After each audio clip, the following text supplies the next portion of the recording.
So it's a brand new year, and as people do, they look back on the year that's been. And as I was going through my most embarrassing moments of 2019, there was one in particular that really stood out. And that was that when I watched the Overwatch 2 0-hour trailer for the first time, I got about halfway through its running time, and then I started crying and crying and crying at a trailer, a CGI promotional trailer made by a company that caves in to the demands of an authoritarian government. But you know what? It really just got me. Winston was all alone and he was going to die, but then out of nowhere here come a bunch of other heroes that the trailers from over the years have built up, and it's all led to this moment where they can come together to turn the tide against evil as a superb piece of orchestral music plays to celebrate alongside them. And then I realized that I'd actually gone through this exact same thing just a few months before. That time I'd cried for even longer, and I had massive chills, and I was also cheering along with a whole theater audience. Assemble. And so I've realized something. Across every story I've read, watched, or played, the moments that really get me, the ones that make me feel emotions most powerfully, aren't the super sad moments of sacrifice or the times where characters need to say goodbye. It's the moments where the tide turns, where it looks like defeat is all but certain, and then with a powerful twist of fate, or a character overcoming their demons, or dozens of hours of storytelling coalescing into one amazing comeback, victory is snapped from the jaws of defeat. And it turns out, I'm not the only one who's into that kind of thing. The big boss of modern fantasy storytelling, J.R.R. Tolkien, was all about this kind of moment. So much so that he coined a term for it, the Eucatastrophe. In his own words, the Eucatastrophe can be defined as a good catastrophe. It is a sudden and miraculous grace, never to be counted on to recur. It does not deny the existence of dicatastrophe, of sorrow and failure. The possibility of these is necessary to the joy of deliverance. It denies universal defeat, giving a fleeting glimpse of joy, joy beyond the walls of the world, poignant as grief. Joy which produces tears because it is qualitatively so like sorrow, because it comes from those places where joy and sorrow are at one, reconciled, as selfishness and altruism are lost in love. In other words, it's that moment in a story when tragedy turns on its head, where after the darkness becomes so bleak it seems like it might consume the entire world, the light shines, and it shines all the clearer. Darkness turns to light, despair turns to hope, and grief turns to joy. It's an almost spiritual experience of catharsis and release. All of the pain and all of the sorrow was worth it, because it all brought us here, to this one glorious moment. Which I guess explains that crying I was talking about earlier, and probably why I feel so affected by eucatastrophic moments in stories. After all, a lot of my teen years were spent watching and rewatching The Lord of the Rings, and that series is one that is filled with eucatastrophes, both big and small. Whether it's the arrival of Éomer at Helm's Deep, Éowyn's final stand as she screams, "I am no man."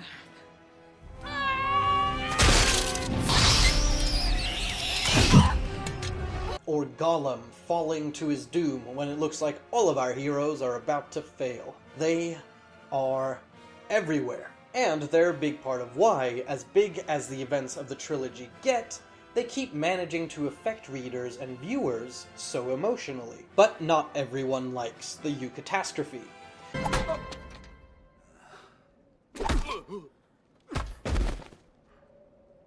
There are some critics of it out there who argue that it's just another word to describe the hated plot device known as the Deus Ex Machina. The Deus Ex Machina is a reference back to old Greek stories, and especially theater, where very often a character's fate would get totally changed at the very last minute by a god interfering in the story. So, for example, a character who's about to get stabbed outside the walls of Troy might get swept up in a sandstorm sent by Ares, they disappear, and then reappear safely, floating gently upon the wind on the walls of the city. If you're reading or watching a story and that happens over and over again, well, it can start to feel pretty cheap. After all, if our heroes can be saved at any moment by some twist of fate that no one could possibly have seen coming, well then it never feels like they're actually in any real danger. So anytime a Deus Ex Machina is used, it usually ends up feeling cheap and unsatisfying. But while some Eucatastrophes might fit into that mold, the best ones, the ones that really do make us feel something, usually don't. At Helm's Deep, we know that Gandalf is coming with reinforcements. It's not out of the blue, he literally says so. Look to my coming at first light on the 5th day. At dawn, look to the east. And at sunrise on the 5th day, we look east and there he is. In Return of the King, Éowyn spends the whole movie fighting to ride into battle with the Rohirrim, and it's her perseverance that turns the tide. And at Mount Doom, the movies fix a Deus Ex that was in the books. In the original novel of Return of the King, Gollum's death is pretty much the result of a lucky slip. But in the film, it's Frodo's own lust for the ring that causes him to fight on the edge of a precipice that falls into the lava below. As he and Gollum grapple over the object of their desire, they hurl each other off the edge. So, rather than a Deus Ex, it's their addiction to the ring that we've seen grow over the course of all 3 movies that causes the final Eucatastrophe of the film series. In a way, by so perniciously trying to dominate anyone around it, the ring destroyed itself. Going back to the top of this video, in Endgame the whole 2.5 hours of movie that comes before the final battle sets up the return of all of our fallen heroes. And through Ant-Man's look out the window with the chirping birds and Hawkeye's wife calling him on his phone, we know that their plan worked.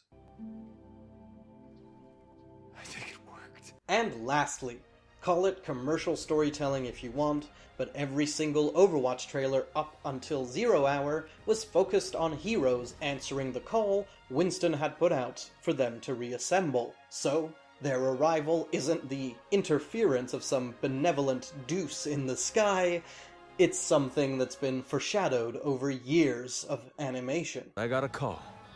They're getting the band back together. They want me.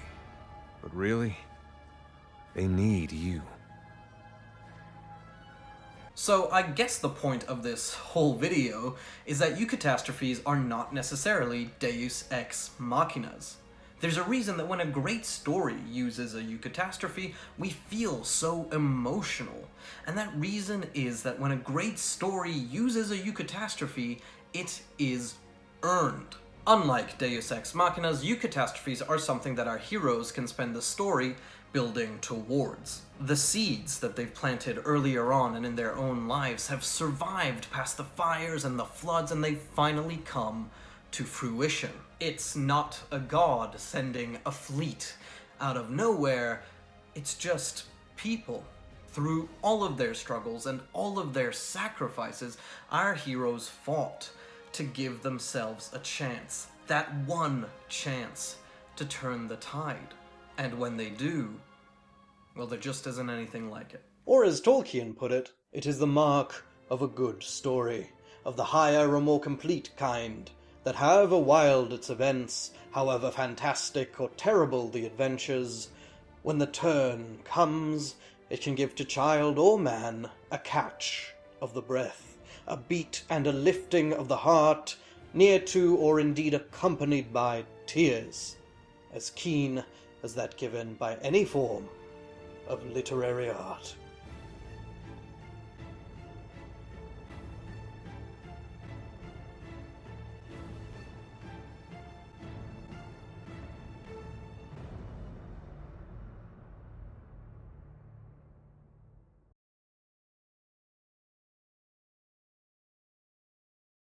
So 2020 is a year that started with one of my home countries literally on fire. Bushfires, the likes Australia has never seen, have been raging since September, and they hit their terrible peak in late December, early January. At the time of recording, over 1 billion animals have perished, almost 30 people have died, and huge amounts of rainforest that had never caught fire ever before are now gone. In a dark time like that, it is up to us to be the Eucatastrophe. Like the Eucatastrophes in great stories, it's up to the people who are living through this dark moment to be that light of hope. And so how do we do that with the Australian bushfires?